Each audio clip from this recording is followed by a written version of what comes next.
Este é o nosso nono encontro da história de Israel. Seja bem-vindo.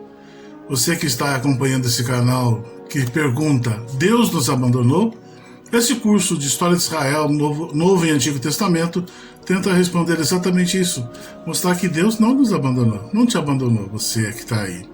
Se você gosta desse canal, curta esse vídeo, se inscreva. Principalmente, compartilhe com os seus grupos de WhatsApp, seus grupos de amigos, no seu Facebook, compartilhe, para que possamos levar a palavra de Deus muito mais longe.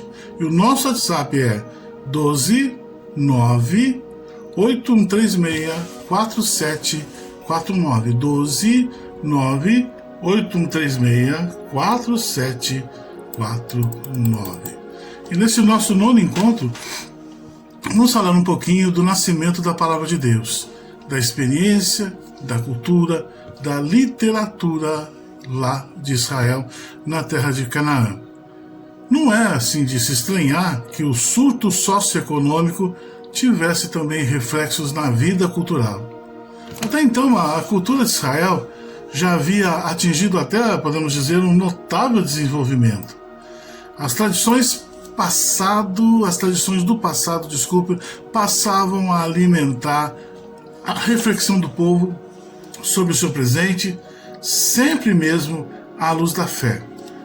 Eles tinham a tradição lá de Abraão, e isso alimentava o presente deles à luz da fé para pensar no futuro. Então, uma das coisas que eles falavam muito, que eles refletiam muito, era sobre a libertação de Israel quando foi oprimido no Egito. Aquela experiência do êxodo para eles passou a ser muito importante, que foi um tempo assim de refletir até onde Deus é capaz de ir para salvar o seu povo, para dar vida nova. A outra coisa foi aquela aliança com Javé. Lembra lá no Monte Horebe, quando Deus vem na sarça ardente e fala com Moisés e depois das tábuas da lei. Isso para o povo, refletindo, ver que aquele Deus que chama Javé, que está aí, continua aí, apesar de todas as mudanças que o país havia sofrido. Outra coisa que eles refletiam muito era da entrada de Canaã. A gente já estudou isso, as dificuldades que eles tiveram quando entraram em Canaã, as dificuldades assim de entender o jeito de ser e as tradições cananeias e ao mesmo tempo viver a sua fé dentro dessas tradições cananeias. E à luz de tudo isso, eles refletiam muito a história dos patriarcas. Agora ela é compreendida como promessa daquilo que há de vir. Quando eles olham para trás, vê Abraão, vê Moisés, vê Jacó, eles veem os seus patriarcas, eles dizem: Deus tem uma promessa para nós, uma promessa de fazermos uma grande nação, de sermos um grande povo. Deus tem uma promessa que vai se cumprir, e isso ele falou através dos patriarcas. E o que conservou, viva a lembrança desses acontecimentos foi toda uma série de processos típicos mesmo da cultura oral. É que eu estou dizendo, eles passavam através de pai para filho. A cultura oral, sempre contando tudo aquilo que Deus havia feito. A Bíblia começou a ser passada através disso, da tradição oral. Antigas tradições, por exemplo, eram frequentemente relacionadas com determinados clãs, lugares, túmulos, monumentos. Por exemplo, tinha lá um túmulo onde foi enterrado Abraão. Então dali eles usavam aquele túmulo e diziam: este aí, Abraão, Deus veio, falou com ele, falou para ele sair da terra dele, ir ao encontro da terra prometida. Aí tinha lá o rio onde Moisés caminhou com o povo, também tinha lá o Mar Vermelho.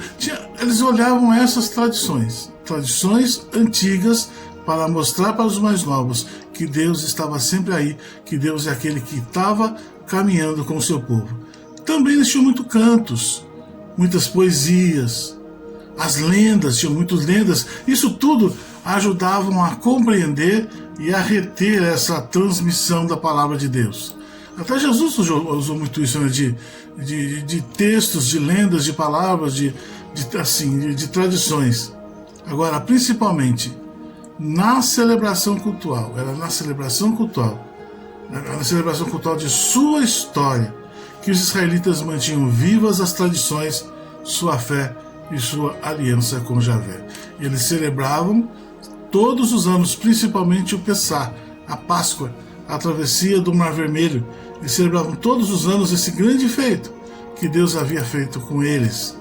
E aos poucos, sabe, as múltiplas e diversificadas tradições foram confluindo para uma como uma versão oficial de toda a nação israelita.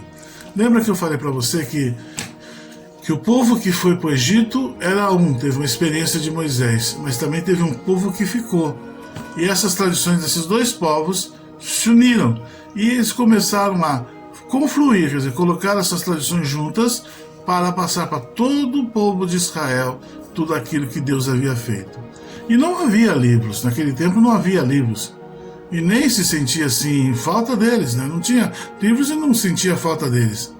Mas como fruto e a serviço dessa tradução e dessa tradição viva, foram surgindo e crescendo de cá para lá, de lá para cá, alguns pequenos escritos. Com efeito, a escrita já era conhecida em todo o Oriente. E mais ou menos uns 2000 anos, todo o Oriente já conhecia a escrita. Só que, até mesmo, digamos assim, antes de Davi, mas seu uso era bastante tímido entre os israelitas.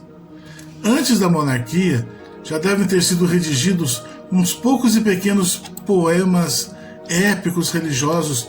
Se você pode olhar até no livro de Josué, no capítulo 5 do livro de Josué vai falar sobre isso.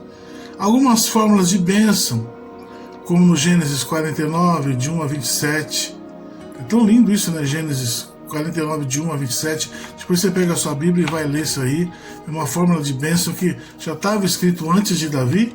E talvez também algumas listas de dados geográficos ou genealógicos e principalmente um rudimentar código de leis e celebração da aliança.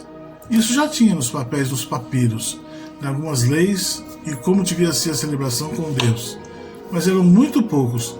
Agora, aos poucos, como eu estou dizendo, primeiro oralmente, depois também por escrito, foram aparecendo algo de mais orgânico, provavelmente um ou mais ciclos narrados assim na linguagem popular, com seus realces épicos ou lendários das pessoas e acontecimentos mais significativos.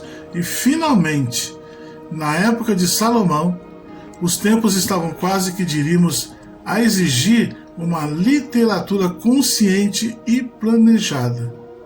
Nós vamos ver nascer nos dois setores dominantes de Jerusalém esses escritos. Na corte vai surgir o primeiro livro da Bíblia, que é o livro da sucessão dinástica, LSD. Você já ouviu falar? É o primeiro livro da Bíblia, não é Gênesis não. É o livro da sucessão dinástica, que na próxima aula a gente vai falar sobre ele. Também surge a obra javista e alguns escritos de sabedoria formativos, isso na corte. E no templo começam a aparecer alguns cantos para o culto, como os salmos, são os primeiros salmos que aparecem na escritura.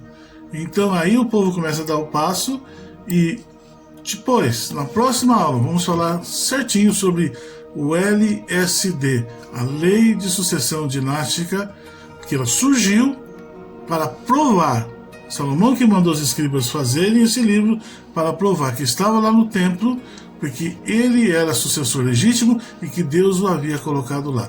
Um livro que surgiu para provar e para livrar Salomão de tudo aquilo que estava fazendo contra o povo e de toda a insatisfação do povo.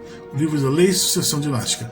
Curta o vídeo, compartilhe e nós voltamos falando sobre esse livro no nosso próximo encontro. Aqui embaixo está o nosso WhatsApp, 12 98136 4749. Que Deus abençoe a todos nós, Deus nos proteja e até a próxima aula, em nome de Jesus.